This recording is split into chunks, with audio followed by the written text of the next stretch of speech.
and welcome to the debate. I'm your host Sana Makbul with you at PTV World. In today's show, yet again, we will be talking about a series of political developments once again in Pakistan, which have pointed towards big question marks again at what is going to happen with regards to the political dynamics of the country, especially since Saturday, these series of events took place, beginning from the PTI chairman's announcement of dissolving assemblies in KP and Punjab on the 23rd, flagged by CM Punjab and CM KP.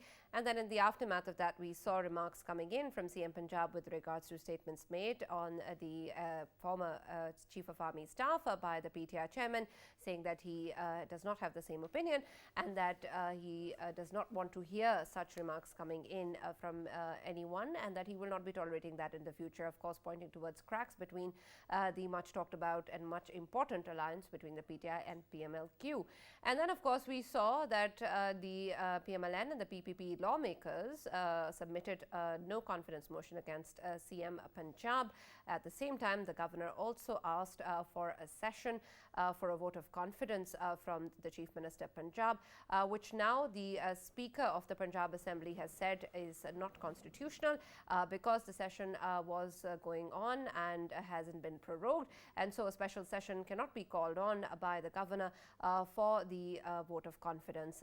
And so he has disposed of the order, and he has also adjourned the assembly till the 23rd of December, the same date that the PTI chairman has announced for the dissolution of assembly. So, of course, big question marks all over the place as to what is going to happen, what are the legal concerns, and what is the way forward for all the political parties, and of course what is going to happen on the 23rd of December. That is going to be our focus in the first segment of the show today. Our next one is going to look at much controversy that has stirred by the recent remarks by the Foreign Minister Bilawal Zardari, who has spoken in a press conference answering a question with regards to what the Indian Foreign Minister has said about Pakistan and its role in so-called terrorism, is of course referring to the Indian Prime Minister as the butcher of Gujarat, talking about how such a man is holding the highest office in India and how that points to a much bigger concern.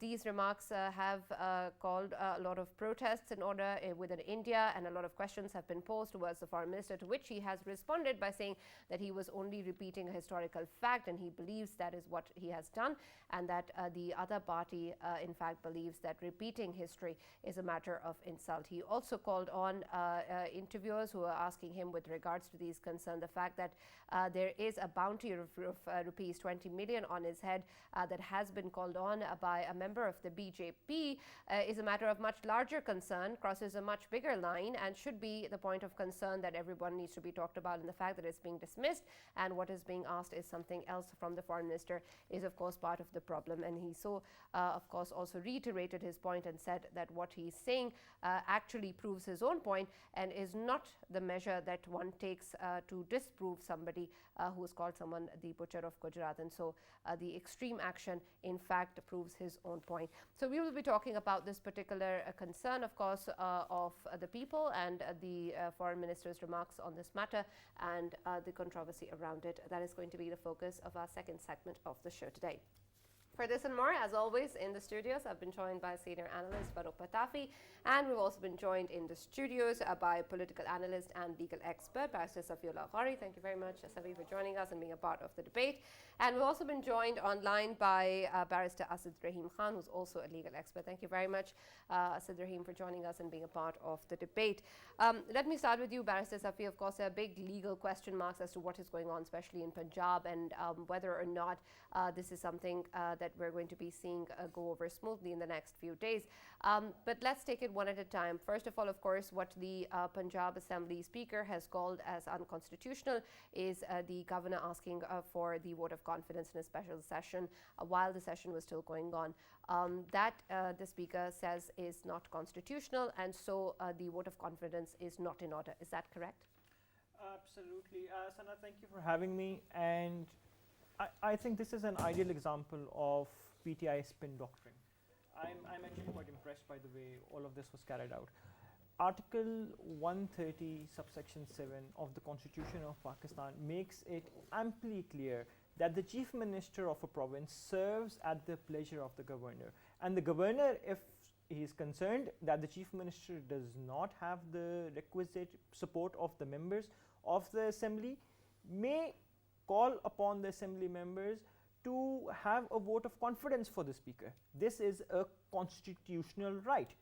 Now, once again, as always, we see how PTI has managed to convolute things by throwing in a spanner, by suggesting that the governor does not have a right, thereby forcing the matter to go into court, and also by raising the matter that an already going session of the assembly cannot be prorogued. This is of course incorrect, because they do not clearly have the strength of the members that they require, and they can go around adjourning a session endlessly that way.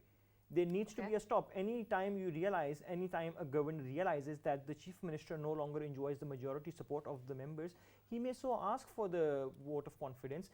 That is a constitutional right. Otherwise, if given PTI logic, a session could last throughout 5 years, and it would never end. So, that in itself is self-defeating. So this session does not need to be prorogued for the vote of confidence to be It does not need to be prorogued. This is a provision of the constitution which allows the speaker to ask for a vote of confidence at any point of time if he so believes that he does not enjoy the support of the members anymore.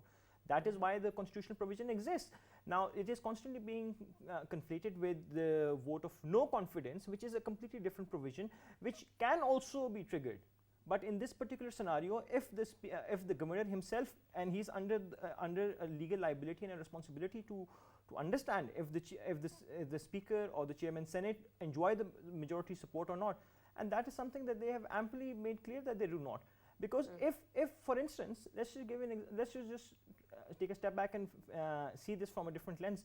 If PTI did actually have the powers, they would not have gone and taken this extra constitutional step. They would have said, all right, fine, let the vote of confidence come around. They would have had the vote go through, sailed it through, and then on Friday they would have dissolved the assemblies. It's very obvious that they do not have the numbers, which is why now they are pulling all sorts of different tactics. And unfortunately, once again, this is where the PTI spin doctrine comes in, which is something that's very impressive. Unfortunately, as always, this matter will end up in courts.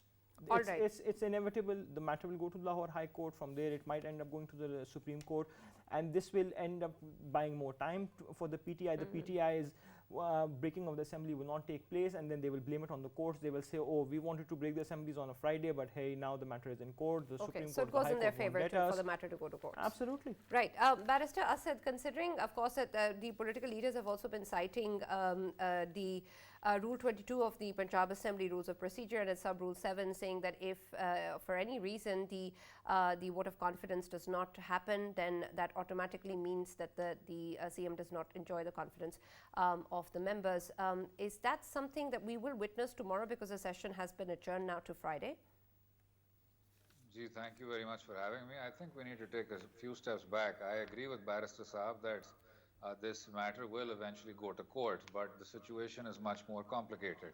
What the PTI did to avert a vote of no confidence in March is in front of everyone. The Supreme Court has held that it violated the Constitution, and that was a very severe stricture that has tarnished the previous dispensation's role as far as the Constitution is concerned. But as far as Article 130, Sub-Article 7 goes, that is also quite clear. It says that the governor is not to exercise his powers unless he is satisfied. The word they've used is satisfied that the chief minister has lost the confidence of the assembly.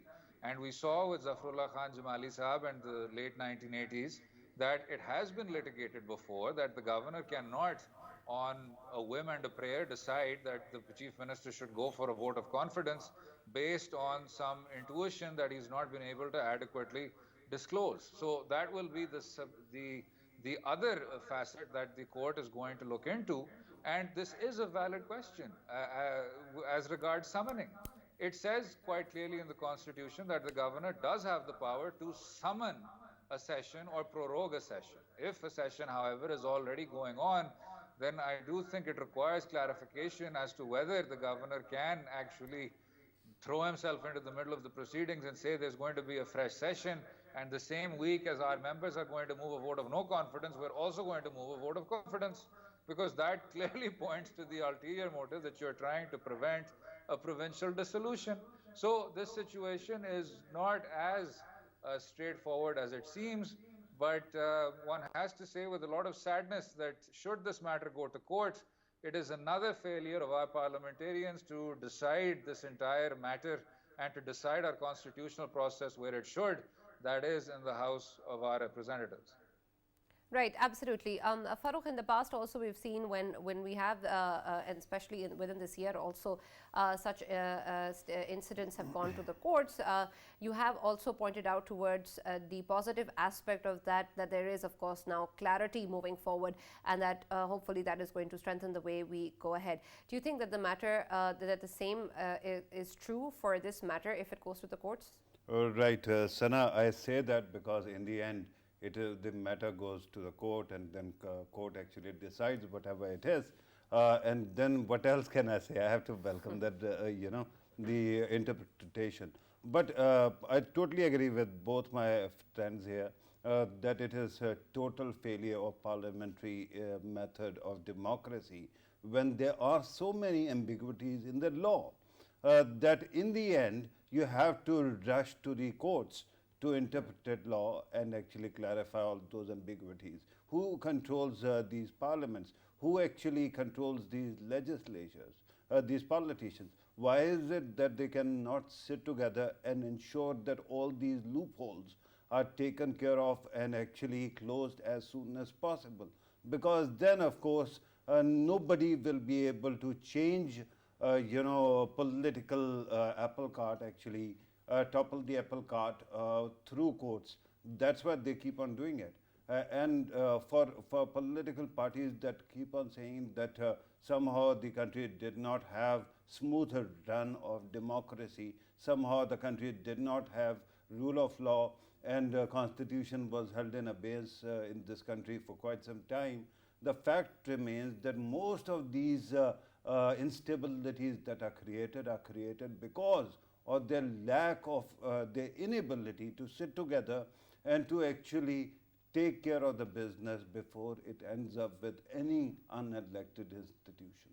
Absolutely. Barrister Safi, considering, of course, what Mr. Asad was saying earlier in terms of the reasoning or the governor needs to provide, or in terms of course, the necessity for the vote of confidence, is that something that is there and can be put forward even now? Right, so there clearly is the provision, and I do agree with Barrister Asad that it does say very clearly that he needs to be satisfied. My understanding at the moment from the various speeches that have been given, the various talks that have been held, I also heard Rana Sanaullah say that various members of the Punjab Assembly have approached the governor and given their statements in writing. Now, I'm not certain, none of these letters have been produced as yet. If some evidence were to be produced, then I would deem it to be sufficient evidence. However, if there is a complete lack of evidence, and if the governor is, of course, acting whimsically, then it is capricious and it is arbitrary and something that should not be allowed by the courts. I'm very clear on the fact that the governor has to act in the best interest of the members of the parliament and not a political party or not a political design that he would so want to fulfill. Barrister Safi, who's going to be actually the judge? Yes, of who's going to establish that decision? Once again, and this is if once again, as we mentioned already, that if this goes to the court, then perhaps the governor would be producing some evidence that he has. It's inevitable now that the matter is going to court. This much is certain, Allow right? me Because a little bit of cross question. Sure. I just want to understand that in Pakistan's democracy, governor is answerable only to the courts. He is not answerable to any democratic dispensation. He is, of course. So, as mentioned earlier, now we have two options really moving forward.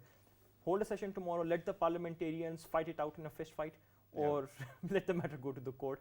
Unfortunately, we have seen that our parliamentarians, and this is not a joke, I find it to be upsetting and also a serious comment when I say that our parliamentarians have resorted more often to fist fights than they have to sitting together in a committee and trying to resolve a matter, make rules and try and figure something out. I agree with everyone who has stated here that this points to the kind of democratic dispensation that they have in trying to resolve the issues, and also just once again shows why we are not the kind of democracy that we envision ourselves to be. We simply do not have the relevant strengths, the relevant characteristics, and the prerequisite inclination to sit in a democratic manner and try and resolve matters the way it ought to be resolved. Absolutely.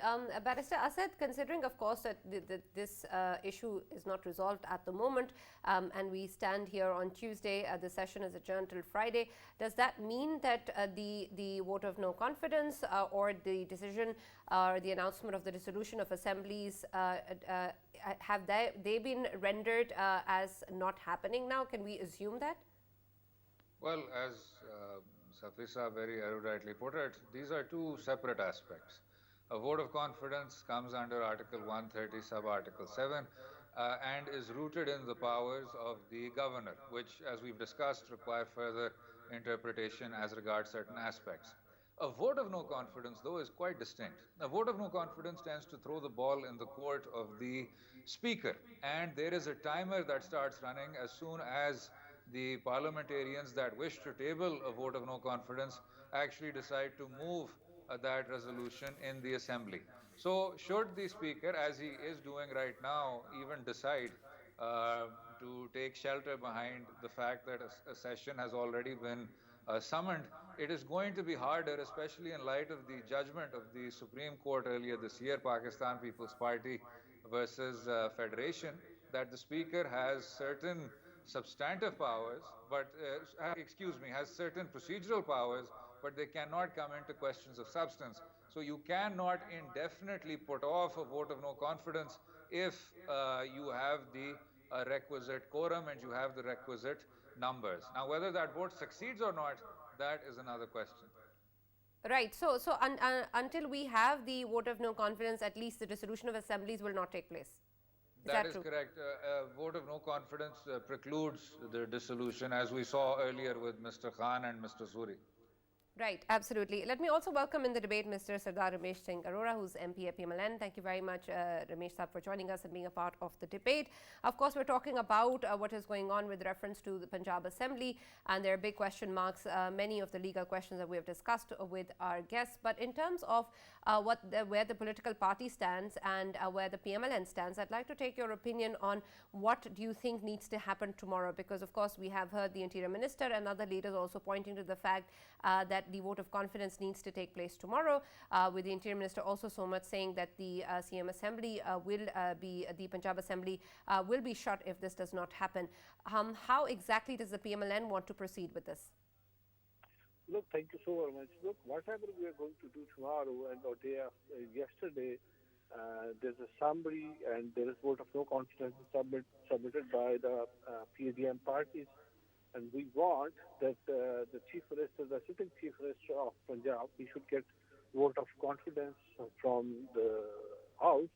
But unfortunately, what is happening in Punjab in today's assembly session, because I was there, we have observed that we have submitted our motion for vote of no confidence against the Chief Minister, against the sitting Speaker and the Deputy Speaker. This is so unfortunate that the PTA does not follow any rule of law in the country. Today, the Speaker of the Punjab Assembly, he was chairing the session, which he should not. Morally, legally, he should not chair the session because there is a vote of no confidence against him, and he should give the session to the chair. And today he was sitting, so and then he adjourned the session till Friday morning. So tomorrow, the governor of Punjab has summoned a session that the Chief Minister should come and he should show the majority of MPAs, that if he has a majority of 186 members and still his members have confidence on the Chief Minister, he should be the Chief Minister. But if he's unable to show 186 members, then someone else will come as the Chief Minister candidate, and then there would be election. So let's see, but because the previous history of PTA shows that they never follow any rule of law. Whatever has happened in the National Assembly, it's in front of the nation of Pakistan, what Mr. Speaker Suri has done in the National Assembly, and likewise, the previous 7 to 8 months, the regime is like everyone is observing in Pakistan, particularly who is suffering. The people of Punjab, they are suffering for the last 7 to 8 months because there is no rule of law. There is total vacuum in the province. So you go and talk to any bureaucrats, they are unable to do anything because they don't have any Right, clarity. absolutely. And Ramesh Sahab, I understand that, but my question is also with reference to what the future move will be, considering, of course, that we, as of now, don't have a session tomorrow. And if it doesn't happen, what will be the next step by your party? But then look, tomorrow evening, if at 4 o'clock the Secretary Assembly doesn't call the session and they don't summon the session to vote of confidence for the Chief Minister, then legally, because I'm not a legal expert, but I had very discussion since yesterday we are having discussion on it. But the legal expert says that certainly if he's unable to get the vote of confidence, then office of the Chief Minister would be seized. So from tomorrow after 4 p.m., he will be no more Chief Minister of Punjab. So certainly, then there will be a run of election for the next Chief Minister of Punjab. All right. Farooq, considering what Ramesh Saab was saying, if we are going to take his statement of the fact that there is going to be no CM Punjab and that it's not going to go ahead, of course, there is the technicalities involved with it. But if there is a lot of ruckus with reference to accepting the CM Punjab moving forward from tomorrow, what do you see in terms of the political dynamics, especially in Punjab, and how they'll impact the centre? Right, Sana. I think repeatedly in this program we have agreed on one point, and that is no matter what happens in Punjab's politics, it cannot actually bring down the central government unless the central government in itself decides it does not want to continue. And somehow PTI has convinced itself that if they bring down their own government and if they actually commit some kind of harakiri, Right. then of course somehow the federal government will be under pressure to dissolve itself. I don't think that is that easy to say. So what happens in Punjab remains in Punjab, and of course same goes for Khyber Pakhtunkhwa. But at this moment nothing is for certain. Chaudhry Pervez Elahi, while as long as he is the chief minister, there is an effort to convince him to actually change his allegiance as well. So that will continue.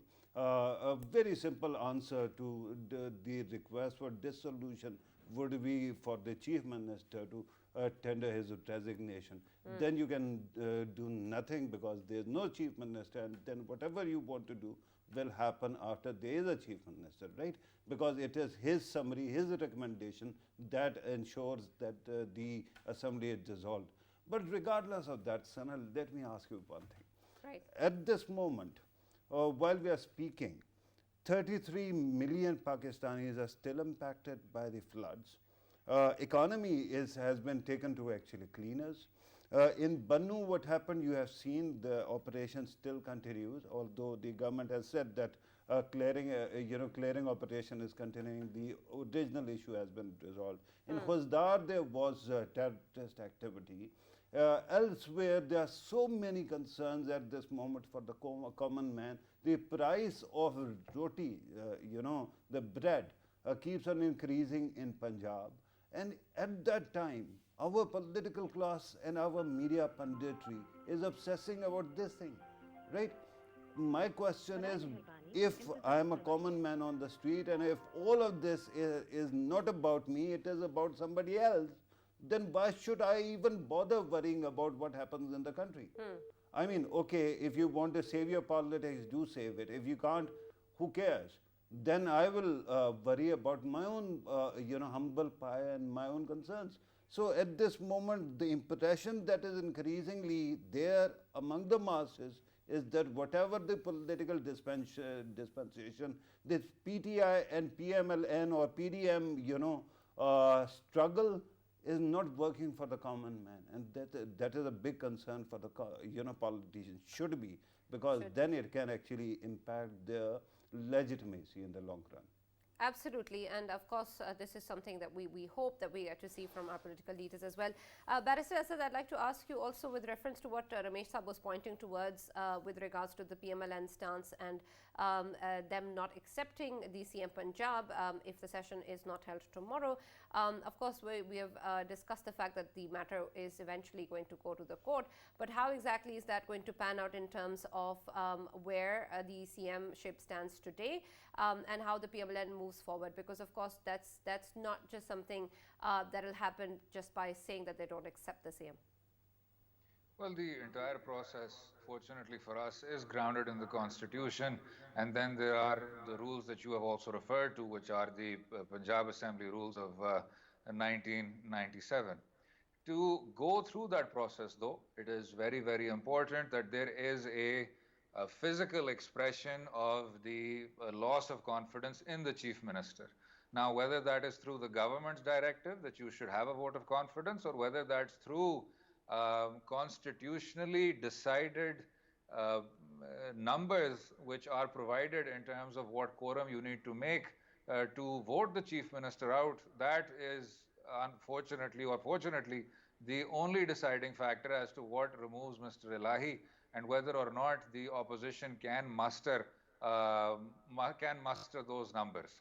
After the recent judgment of the Supreme Court in Supreme Court Bar Association versus Federation, it is not the dissident voters either whose votes are going to be counted, although they can cast them.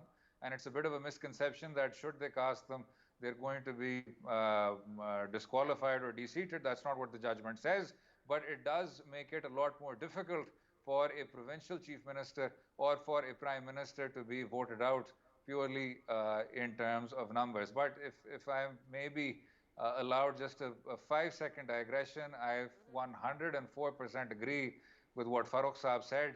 It seems quite arbitrary to be discussing these issues considering we are on the edge of default. Terrorism is on the upswing. There is a mass despondency. And ever since March, we've had, excuse the expression, but a complete circus in which our political operatives and our military establishment are coming together to ensure that we arrive at the worst possible outcome in Pakistan in every single forum and in every single aspect of our state. Absolutely. Thank you very much, Asad. We're laughing, but of course, these are not Our good hearts laughs. are crying. Yes, Yeah? absolutely. Thank you for joining us, Barrister Asad, and Barrister Safi, you're with us for the next segment as well, and we'll continue that with a short break. Women in love.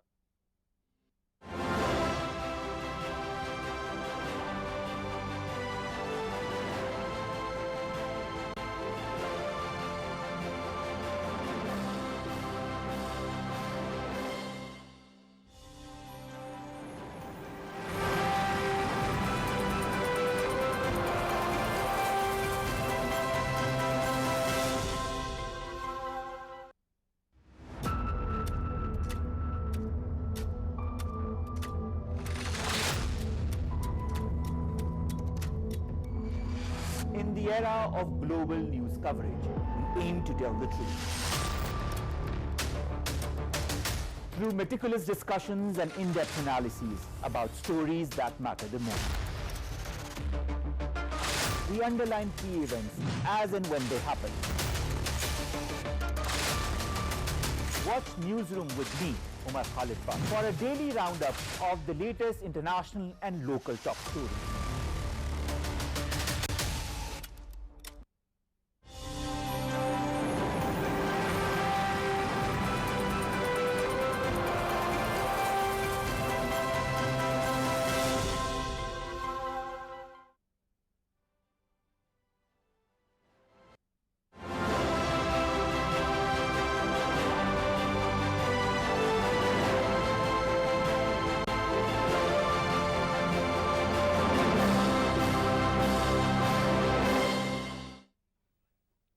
Welcome back to the debate. We're now going to be taking a look at the controversy that has been stirred since the Foreign Minister Bilawal Zardari has referred to the Indian Prime Minister as the butcher of Gujarat. He was talking, of course, about the fact that such a man is holding the highest office in India, and because of that, of course, there's huge concerns of India's role in terrorism in Pakistan and other areas as well.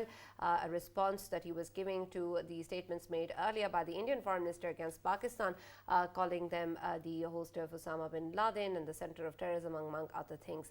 And this, of course, has stirred much protest within India and, of course, by the BJP leader as well, who has put a bounty of rupees 20 million over the foreign minister's head. Of course, the foreign minister of Pakistan has referred to this as an extreme measure, pointing towards the fact that how this is not being talked about more and how it is being sidelined and not a matter of huge concern.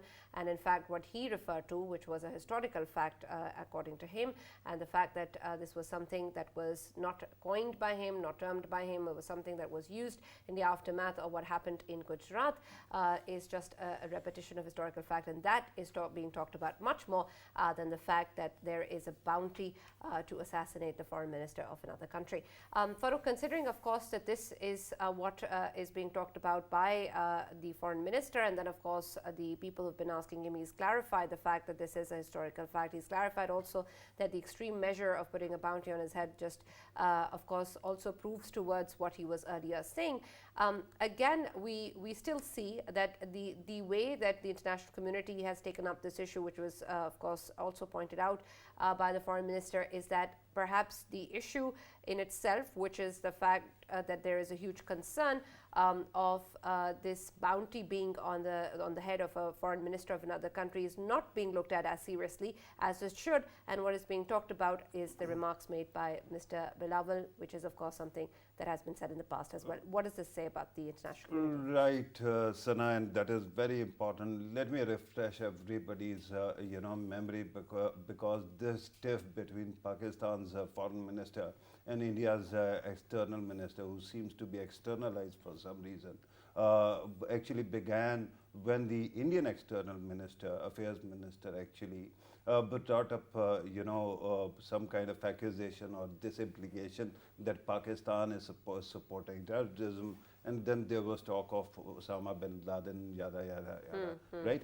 After that, our foreign minister responded that Osama is dead, but the guy your Indians used to call butcher of Gujarat is alive, and your prime minister, right?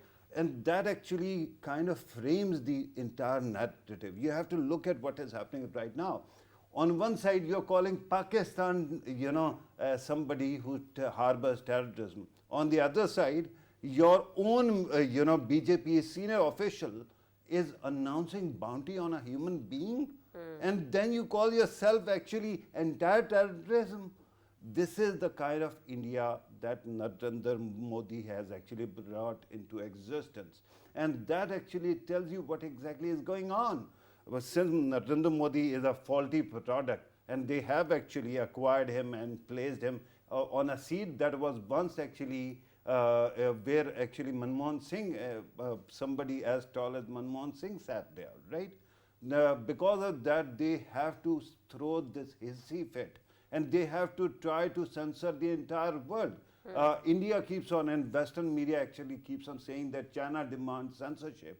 But I haven't seen such a blatant example of censorship where India or India's government keeps on, blacklisting and censoring its own actors. For example, Sheldon Chopra was part of, I don't know, there was this Chopra woman, Priyanka Chopra, who was actually part of an American series called Quantico. And in that, they showed that somehow Indian right-wing extremists were responsible for terrorism. ABC had to cancel that series, which was very highly rated. And then they had to apologize to India. This is the nature of Indian hissy fits. If you think that the entire world is going to shut its eyes and just pretend that Narendra Modi was not called butcher of Gujarat before he became Prime Minister by the entire world, and that his party is not inspired by RSS and its founders, one of the founders, Golwalkar, in his own book, has actually very, meticulously praised Hitler and actually promised that his party or organization will be actually mimicking Hitler to cleanse India of foreign influences. Then you can keep on pretending, because the entire world is not blind. Right. And I think Bilawal Bhutto Zardari, I'm grateful. I think even his grandfather was the foreign minister of Pakistan, but I think we haven't seen another foreign minister in this country who has been so coherent, so articulate, and he has had such an impact that India doesn't know how to react. Absolutely. Barrister Safi, considering of course that when we take a look at whatever is coming in from the Indian side, and even in the aftermath of these remarks, there is so much concern, so much controversy and protests, and of course interviews were being held and these questions have been posed to the foreign minister. Shouldn't we also be perhaps creating more of a ruckus on the fact that we have a bounty on our foreign minister? Absolutely, and there's absolutely no doubt about the fact that things like these that continue to come from India somehow seem to go unheard by some of the Western media, as Farooq Patafi Saab very rightly said, perhaps because of the very strong Indian media presence all over the world, perhaps because Indian actors and actresses have managed to capture international imaginations, whatever reasons. The fact remains, at the end of the day, that there are mass illegalities taking place. I'll just correct Farooq Saab on one thing. Narendra Modi was not cleared as the butcher of Gujarat after becoming Prime Minister. He was cleared of his title as the butcher of Gujarat this year in May 2022 by the Supreme Court of India. Right. Before that, the case was pending against him. I didn't say he was cleared. Right, I said that he was known as that. And so this is a man, and for him to not care about a bounty on Bilawal's head is classic his behavior as the Chief Minister of Gujarat when the 2002 riots took place. When these riots took place, he first said there was of course an earlier incident in which some Hindu pilgrims were burnt in a train, and it was attributed to Muslims, and it was his words that there needs to be a reaction in which these Muslims are taught a lesson, and that is why the riots took place. It was his insightful remarks that led the Hindus of that region to become emboldened and to go out and lynch the Muslims of that area. And after they lynched, after that, for the next 20 years, consistently in every interview, whenever he is asked about the Gujarat incident, either he walks out of the television screen, which has happened with Tim Sebastian in the BBC, many other instances, but if either he walks away or if he stands there, his answer every single time is the same: this was a reaction to an incident. And so even now, when there is a bounty that is placed on Bilawal's head, he will continue to say it is a reaction. He will never own up to the fact that this is absolute malice. This is the Hindutva ideology. Even the reaction is not proportionate, doesn't Of justify course. what the foreign minister under has been any reiterating. circumstance, It's still a reaction questionable. cannot be a criminal offense. Sure, You know, yes. by that standard, Osama bin Laden was reacting. By that standard, any terrorist in the world is reacting. Right? We cannot use the reaction. I mean, murderers say this when they kill someone, and they say, "Oh, you know, that person said something insulting to me. That's why I murdered him." Rapists say this to women that we were reacting to her clothes or whatever. This is standard criminal psychology 101, and for some reason, this man gets a complete free pass, not just from international media, but from the people of India themselves, and that's what bothers me. The funniest thing is when we call him the butcher of. I was on Twitter and I read that. I read the statements by many Indian journalists who were constantly saying, "Oh, he may be the butcher of Gujarat, but we voted for him." Well, Germans voted for Hitler. Italians voted for Mussolini. People vote for their oppressors. This is a historic fact. This is how fascist states are built.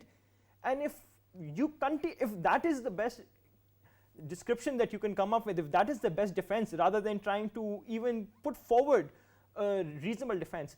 And I love the fact that Bilawal said all of this, and after that the Indian Ministry of External Affairs has not given a singular logical factual counter to this.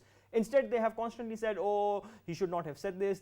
He's a target of criticism, But if a factual debate was to be held right now, not a single response has come from India, and that should be sufficient for many, many Indians to look into themselves and try and see where they have gone wrong.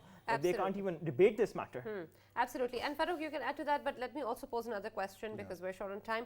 Considering, of course, that we have had these war of words and we have seen that this controversy exists. In the aftermath of that, we've seen statements coming in from the US reiterating their partnership with both the countries and the fact that they can have a relationship simultaneously with both countries as well, and they value both India and Pakistan. But when we take a look at the situation here and the imbalance of these statements and the imbalance of the actions by India and Pakistan, shouldn't there also be a sort of proportionate response coming in from partners like the US as well as to what is going on? Surely calling somebody a butcher of Gujarat and putting a bounty on someone's head are very two distinct things. Right, Sana, and I think that this entire episode reminded me of my own childhood, when my mother and father would have an argument and they would ask us to choose a side, and one would say, I cannot actually live without both of you, either of you. So I think that was kind of sweet spin on what the US did. But regardless of that, let me say very humbly, earlier, I don't think I can be the judge or, guarantor of how the US behaves or how it will behave. But my very humble submission is it takes me back to two things. Right? One, what Hina Rabbani Kar actually kept on saying, and I reminded you that it was the approach of Goebbels, right? That always blamed your victim of perpetrating exactly what you're doing. And this is what India has been doing for quite some time, and once again, it has, in your eyes, in your face, it has done exactly that. Their leader is not even being asked to actually apologize. He has not been disciplined. And yet he can, talk about this bounty, and even then their leaders, their country can blame another nation of being a terrorist haven or something else, right? You are actually ensuring that in your country, terror is the order of business. And after that, you keep on blaming others, right? Secondly, Barrister Safi was talking about, Indian journalists saying that we voted for him or people voted for him. Well, this argument is right when you talk about, Hitler being elected or other people being elected. But with due respect, the biggest people, the first people to be blamed for this betrayal of India is this secular elite that actually threw their country under the bus just because they could not stand up to a bully that was RSS and Narendra Modi. For example, External Minister of India, External Affairs Minister of India is a very qualified guy. He is a secular bureaucrat, right? A diplomat. Why is it that he compromised the integrity of his own foreign ministry? Similarly, when you talk about other people, don't tell me Arnab Goswami and people like them are actually these saffron-clad fundos. They are not. They are all secular. And yet they compromised just because their conscience was not important enough. And that money was money, and they liked the luster of money. That's why India is where it is. I think that no matter what America does or says or the world community says, India has chosen its poison and it is consuming it very fast. Right. Barrister Safi, anything you'd like to add before we conclude? I just want to agree with Farooq Saab here, and it's extremely unfortunate that we see a country that claims to be the world's biggest democracy to use whatever democratic or undemocratic powers it has to oppress others. It is oppressing all minorities within India, and it is not just oppressing minorities, it is also oppressing Hindus. It is oppressing any educated people there. The first targets that I see are people within India, the students within India who try and protest. The kind of crackdowns I've seen on them, the kind of crackdowns I've seen on journalists, the kind of crackdowns I'm seeing nowadays on Bollywood stars is absolutely shocking. Anything, like there's this movie Pathan coming out and there are mass protests because there's a movie Pathan and Pathan's from Pakistan. Unbelievable things, unbelievable that India is tolerating all of these. And I think once you start tolerating this kind of intolerance, then you are actually intolerant. You are Yeah, not tolerant at all. allow me to just say a couple of more things very quickly. Regarding India's behavior, especially their liberal elite, it is classic example of the company of losers turns you into losers. Donald Trump used to say this, and this is happening right now there as well. And when it comes to human rights and violations in India, Pakistan, I don't think that we can claim to be part of paradise right now. There were episodes of minority rights violations, and whenever they happened, I could not sleep for the entire night or perhaps for days. And I really wonder, India's liberal elite, how can they sleep when their own peers, their own citizens actually are butchered by these mobs? Right. Right, and of course we hope for a better sense to prevail and for people to express their voices despite the kind of pressure that exists for dissenting voices within India. Thank you, Farooq, and thank you, Barrister Safila, for joining us and being a part of the debate. We'll see you tomorrow with more news. Stay tuned to PTV World.